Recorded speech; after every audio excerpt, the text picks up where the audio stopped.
Hello. Hello. Hello. Everybody's starting to make their way over. They are just scanning their QR codes. We're ready for the shenanigans.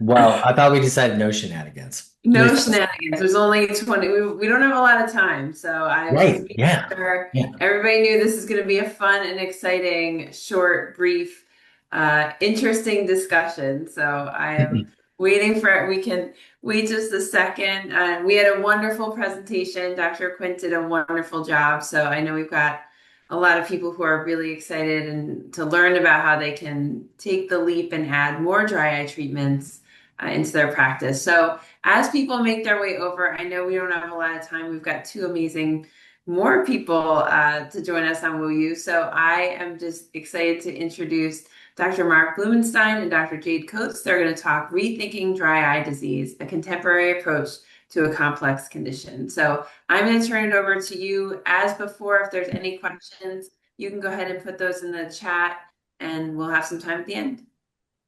Thanks, Jennifer. Hi, Jade. Hello. Hey, everybody. So let's just get right into it. You guys have been sitting here for a while, doing a little dry eye, talking with Dr. Quint. We're going to just discuss a little bit of some contemporary approach to a complex situation. So next slide. So before we start, we know we have some disclosures. Both of us are paid speakers on behalf of Bausch plus Lomb. I'm going to speak for Jade. We don't get paid enough. Okay. So, I'm sitting in the dark. She barely has any clear room there.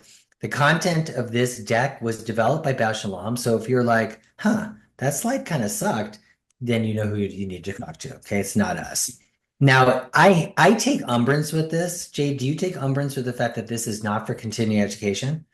It should be. Because it is. This is you are continuing the education that Jesselyn gave you that you can send into your state association. But for us, we want you to go in the lanes tomorrow and be all like, how can I represent? And we're going to give you a couple great options to think about when you're dealing with this disease state that we like to call dry eye.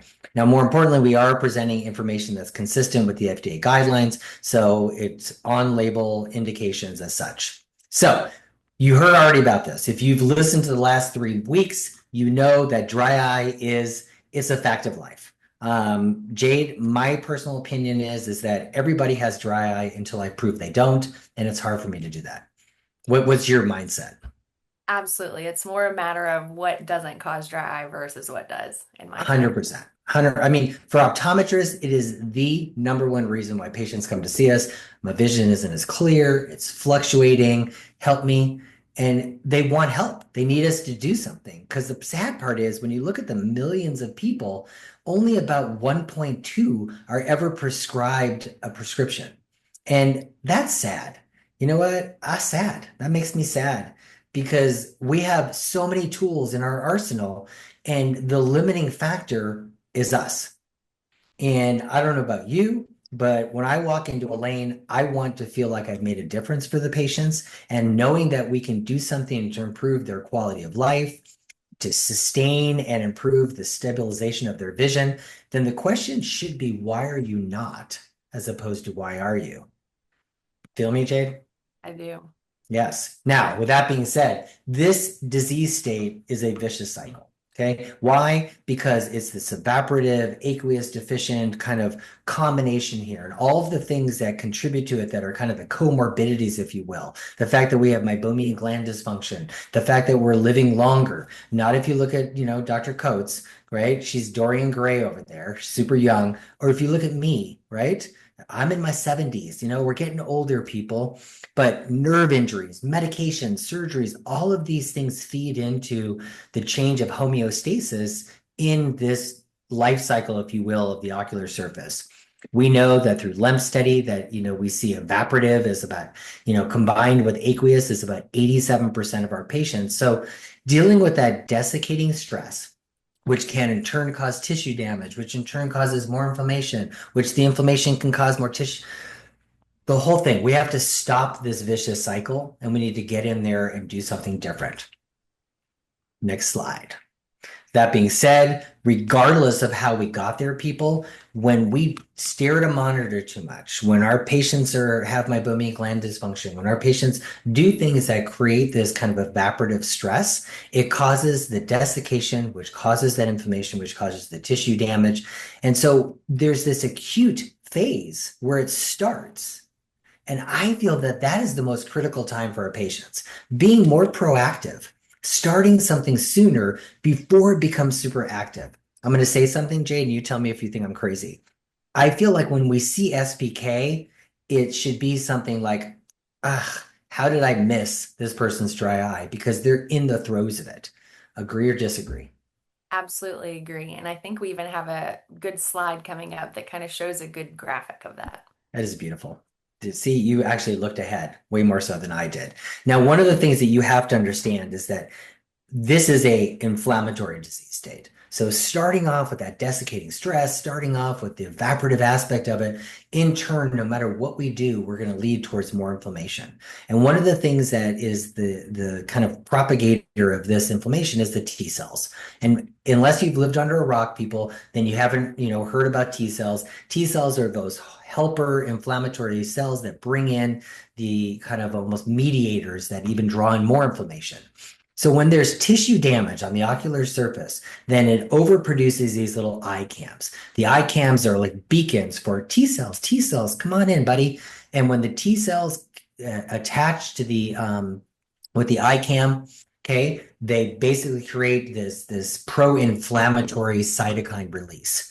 So we have more, importantly, this synapse that creates this inflammation on the ocular surface, which causes the damage. Now, this is a Chekhov's gun.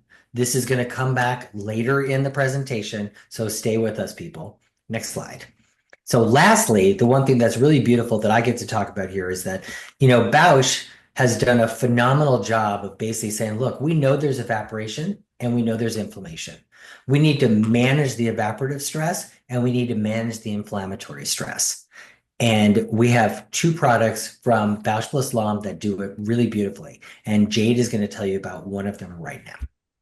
Awesome. Thank you so much for really teeing that up so that we can kick off why this next product came about and really the goals behind it and the importance of where this fits into our dry eye treatment box. So a very important slide that we'll try to make exciting, but I do think that this answers a lot of the questions that you might be wondering. But MIBO is how you pronounce that. MIBO, not MEBO, but MIBO, perfluorohexyloctane ophthalmic solution, is indicated for the treatment of the signs and symptoms of dry eye disease. MIBO should not be administered while wearing contact lenses, and contact lenses should be removed before the use and 30 minutes before and after the installation of MIBO. Instruct patients to instill 1 drop of MIBO 4 times daily. And I find that really unique. I always challenge my patients, show me exactly how you insert this. And it is kind of scary. A lot of the times they are touching it to the vial tip to the ocular surface. And so I think that that's a really, we always see it on these safety information lists. But I think that that's a really important bullet to highlight. The safety and efficacy in pediatric patients below the age of 18 has not yet been established, and the most common ocular adverse reactions was blurred vision, but again, we'll talk about this in just a second. It was very low, with only 1 to 3% of patients reporting this blurred vision and conjunctival redness. So let's dive deep. So MIBO is unlike any other. It is the first and only prescription eye drop that was formulated specifically to target evaporation. And very uniquely, there's no inactive ingredients. So let's kind of take a look at what that means. Take a step back. It's water-free, it's preservative-free, it's steroid-free, and it's 100% perfluorohexyloctane. So just right there alone is just unlike any other ingredient, unlike any other product that we have seen on the market. So this is that really amazing graphic that we were talking about. And as you can see on the left, we have an unstable tear film. So if you were to use fluorescein in that particular patient, think about it this way. Fluorescein would be staining the ocular surface of the cornea everywhere where it dips down, where the lipid layer is so thin that it dips down or it exposes the ocular surface. The thought with MIBO is that it forms this monolayer. So let's take the right graphic and let's kind of think about it, how it's oriented. Perfluorohexyloctane is very uniquely oriented with aerophilic or air-loving fluorinated segments in the green section, and then a lipid-loving hydrocarbon segment in the lower white area. And it is always oriented in a particular location. And so the idea is whenever we have an unstable tear film like on the left, and we add a perfluorohexyloctane ingredient on the right, this monolayer is formed at the lipid and air interface, which ideally not only stabilizes the ocular surface, but what else does, like lipids do for our dry eye patients? Well, it provides decreases the friction on the ocular surface. It prevents evaporation. And so this is how MIEBO in this monovision at the air tear interface really is working. So awesomely, MIEBO very much so demonstrated consistent results in clinical trials. And this is a very large clinical trial of over 1,200 individuals. I love that the names of these trials being Gobi and Mojave, appropriately named after deserts. But in these trials, 100% of participants had dry eye. And I think that that's important to note. Is not only did they have dry eye, but they had clinical signs of MGD. And in these two phase 3 studies that were multi-center, randomized, and double masked, the outcome essentially that was trying to be measured was not only the signs of total corneal fluorescein staining at day 15 and day 57, which was the primary endpoint, but also how the symptoms or how the visual analog scale, dryness scale, had improved. And of note, since this was 100% perfluorohexyloctane, 100% that ingredient, there is technically no control. So in these studies, what was compared against MIEBO was 0.6% hypotonic saline, which has been shown positive effects with dry eye. So again, it wasn't just any a vehicle that was chosen, and it wasn't just anything that was chosen. It was compared against something that's already shown positive effects with dry eye. Now, even better though, however, it had 2 times improvement versus this control. And so by day 57, this 2 times improvement, I wanted to really highlight that because several other eye drop treatments for dry eye can sometimes take upwards of 90 days or even longer than that. And so the goal for a lot of our patients in our chairs, fixing their glasses or their contact lenses or getting them ready for cataract or refractive surgery, getting them better and fixing the signs of corneal fluorescein staining as quickly as day 15 is something that's really impactful, not only in getting their vision correct and stable, but also from a clinical standpoint and surgical standpoint too. In addition, there was rapid and sustained relief of dry eye symptoms, and I think that that's important for our patients because what do patients want? Patients want to feel better as quickly as possible. And what this showed was that their dryness scored on a scale of 0 to 100 actually improved. The mean improvement by day 57 was improvement of 28.5 points on that visual analog scale. So again, there was a 1.5 times improvement versus control in eye dryness, even in as little as 2 months or right under 2 months. And getting our patients, again, improvement in signs and symptoms as quickly as possible is really helpful. So when we take a step back and look at these 1,200 patients, there were 0 serious ocular adverse events reported.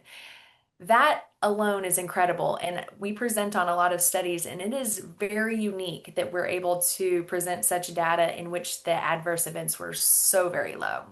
0.2% had a discontinuation rate due to these adverse events. 0.5% had a low rate of burning and stinging on installation. And there was only 1 ocular adverse event with an incidence greater than 2%. And again, not burning or stinging, but blurred vision. What I really also love is that this has a wonderful tolerability profile. And there was even a 1-year safety extension study in which no single ocular adverse event was reported at greater than 2%. So not only is it safe, not only is it effective, we're going to dive deeper into how Xiidra may be also something to consider in this wide variety of dry eye. This is not a one size fits all by any means, and we have to consider the evaporative component and the inflammatory component. So I'll let you take it from here and we'll get started with Xiidra. Super. So what I will say though, what I love your tee up here is that, you want to be proactive. You want to start these patients sooner so that you can stabilize that tear film layer like you described. And that, the beautiful thing about MIBO is that they don't even know that it's in their eye. You really highlighted the fact that there's just no side effects. And more importantly, the tolerability of this is so ridiculous that this is a great drug to start younger patients on, that early evaporative patients, because you're not inducing a change. And part of that is that we have to discuss, what are the side effects so that patients don't think they're complications.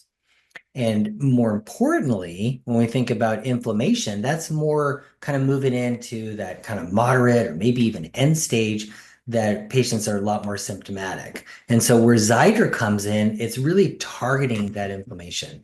And so, real quickly, this is lifitegrast ophthalmic solution. It's 5%. I am going to mention this and I'm going to mention it twice. This is the only immunomodulating agent that is specifically designed and engineered for the eyes. So whereas other molecules we're using around dry eye, this one was literally made for the eye. Now, it is contraindicated with patients who are hypersensitive. In the clinical trials, we're going to see that, there was about 5 to 25% of the patients had a little bit of some site installation irritation. They had a little bit of dyschezia and a little bit of reduced visual acuity. But then again, who doesn't? Am I right? Now, that also being said, about 1 to 5% did have a couple other little minor side effects like hyperemia, irritation, some eye discomfort, eye discharge, little pruritus and sinusitis. And it's funny, as I go through that list, and for somebody who's been involved in clinical trials, you literally just ask patients, how are you doing? Are you having any side effects? And they can name anything. I had a patient once who told me that she was getting bruising in her toes from the drops. And I'm like, really? And it turns out that she was sleepwalking during the clinical trial, but that became a side effect. It was cray-cray. That's all I have to say about that. Now, more importantly, I'm a little bit different about avoiding eye injury or contamination. If they hit the tip of the eye, I'm all for it. That's a recurrent erosion. I'm making money on the backside with my bandaged contact lens and amniotic membranes. So I'm just all like, you be you, boo, knock yourself out. But we also do want to avoid contact lenses because we want to make sure that we insert them 15 minutes after. Put their contact lenses in 15 minutes after. And during this clinical trial, what we're discussing is the safety and efficacy of patients 17 years and older, because that was what was studied. Next slide. So Xiidra is the only prescription medication that targets both the bringing in the T cells and also slowing down T cell adhesion. So it interferes with the active tugging of those. Come on in, right? And it also says no. So it stops the invitation and it also puts a stop on them coming through the door. So it's almost like it's not inviting vampires and not inviting vampires in. It's the only non-steroidal immuno-anti-inflammatory. Now, Xiidra is, as I mentioned before, here's my Chekhov's gun, people. We talked about before, ICAMs are overexpressed. You see them there. We have an arrow pointing at them. Beautiful. Thank you, Jade. And those ICAMs on the epithelial tissue basically draw in the T cells. The T cells have those antigen processing cells. They have LFAs on them. The LFA is attached to the ICAM, and it creates this unique adhesion or collection. What Xiidra does is it blocks it. So literally, as it tries to do that Velcro, it's like it sticks in there and says, no, not today, Satan, not today, no inflammation today. Next slide. Okay. So what's nice about this is that by reducing those T cells and also reducing the propagation of those over these significant amount of clinical trials. This is probably the largest clinical trials I've ever seen. Over 5 studies, 2,400 patients. Patients were treated with Xiidra or the vehicle, okay, BID for 84 days. And in 4 of the studies, 1 phase and 2 and 3 phase studies, and then they did a safety study for 360 days. And literally this is what they found. Next slide. Okay, that it is the only one that delivers relief to patients within 2 weeks. So by slowing down the invitation to come to the tissue party for the inflammation, we know that we're helping patients with symptom relief sooner. It also basically demonstrated inferior corneal staining at 12 weeks in 3 of the 4 trials, and then clinically significant symptom eye dryness at both 6 and 12 weeks in all 4 trials. The thing that's more exciting to me, go back, Jade. The best is that purple thing there, is that when you talk to patients about what you can do to help them, I always tell them, look, I see inflammation. I know you're on MIBO because you listen to Dr. Coates. I said, but you're using a lot of lubricating drops. And I feel that that is a sign that you perceive your eyes are still dry. What's beautiful about this is that the participants that were in the clinical trial noted a less tear use. So to me, that demonstrates that it's doing something. And I always like to draw back to patients and say, look, remember, our goal here is for you not to think about your eyes as much. It's for you to have, less symptoms. And to me, the desire to put a drop in is always that, to me, a number one symptom. Nobody just says, I'm going to take Pepto-Bismol because it's pink, but if they have an upset tummy, then they do. Notice how you're not using so much Pepto-Bismol. I didn't even notice. To me, I look at tears the same way. Next slide. So in the clinical study, Xiidra demonstrated the tolerability, as I mentioned before, across the 5 clinical trials. We had very few adverse events.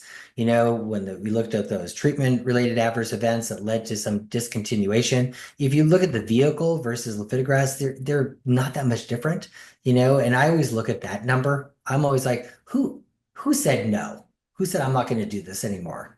And when the numbers are really low like that, that patients are tolerating it and they're able to continue using it. So no significant or serious ocular adverse events. Less than 2% discontinued because of the taste. And I know taste gets thrown out there a lot, but if a patient is very symptomatic and if a patient has issues with dryness, then they are willing to manage some of the minor side effects as long as you let them know ahead of time.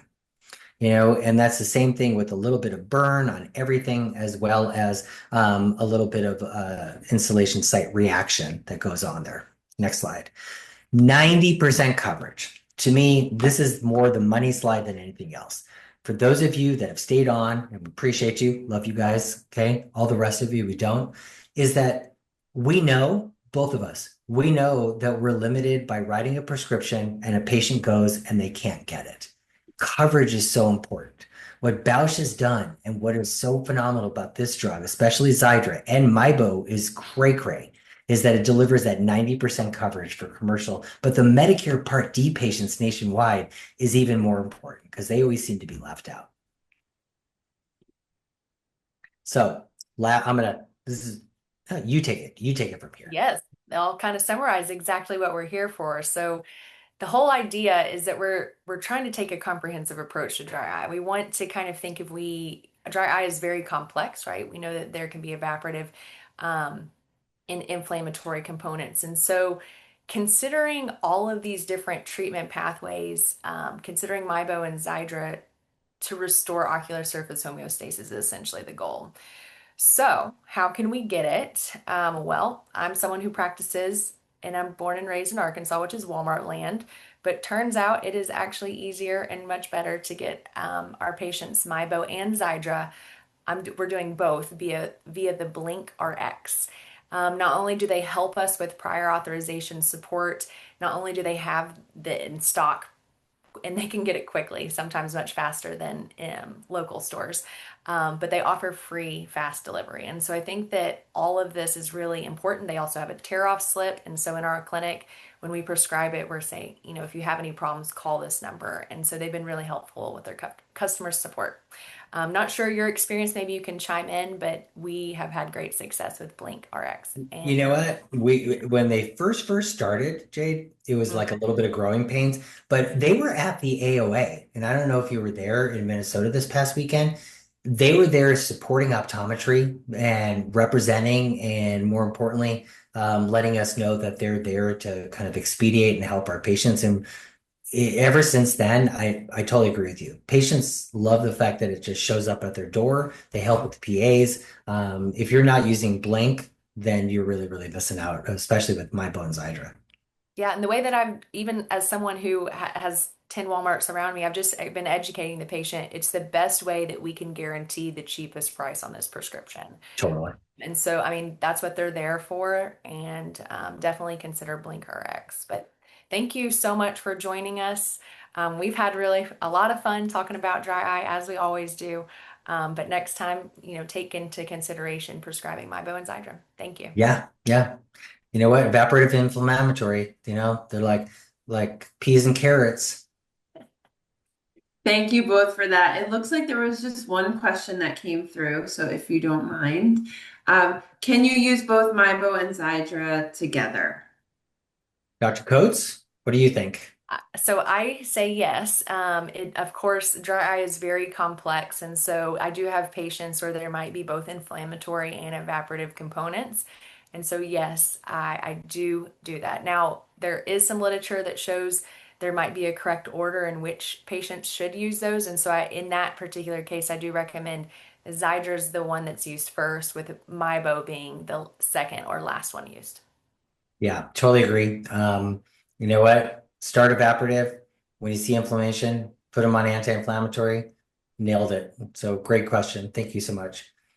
Perfect. Well, it looks like that was the only question we got tonight, and I want to thank you both for being here. I know that everyone has learned a lot, and I want to thank everybody who made the switch over to this room and has hung in there with us. I know on the East Coast it's getting pretty late, so I want to thank you both, and I want to thank the whole WooU community for joining us. And we look forward to having you on our next WooU webinar on the 7th. So have a great night, everybody.